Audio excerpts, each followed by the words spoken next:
Magandang hapon, bagong Pilipinas. Una sa ating mga balita. Binuksan na sa publiko ang mga proyekto sa ilalim ng Department of Public Works and Highways. Ito ay sa pamamagitan ng isang digital portal. Bahagi pa rin ito ng paninindigan ng pamahalaan alinsunod sa mandato ni Pangulong Ferdinand R. Marcos Jr. tungo sa transparency at accountability. Si Luz Casipit, una sa balita. Inilunsad na ni Pangulong Ferdinand R. Marcos Jr. ang bagong DPWH Transparency Portal, isang digital wall against corruption upang bigyang daan ang publiko sa pagsubaybay sa mga proyekto ng gobyerno. Ayon sa Pangulo, isa sa matagal ng kinakaharap ng bansa na dapat punan ay ang transparency sa mga proseso ng procurement.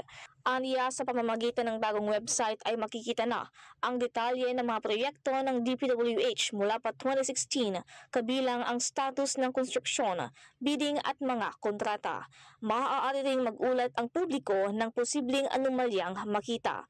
Tampok sa naturang transparency portal ang mahigit 200,000 proyekto na nagkakahalaga ng nasa 6.359 trillion na pesos.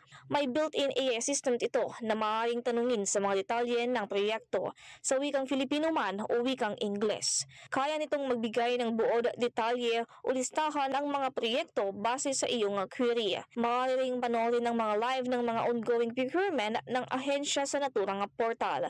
At makikita rin dito ang ng satellite images ng mga flood control projects. Iyan ay sa tulong ng Philippine Space Agency kung saan makikita ang petsa at lokasyon at bawat larawan para madaling makita ang totoong proseso ng proyekto at maiwasan ang mga ghost project. Umaasa ang Pangulo na magiging daan ang nasabing digital portal upang bumalik ang tiwala ng taong bayan sa pamahalaan.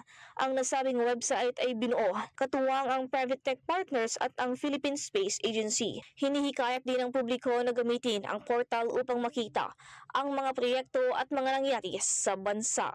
Nauuna sa mga balitang to at laging bago, Luz Casipit, alauna sa Balita, Congress TV.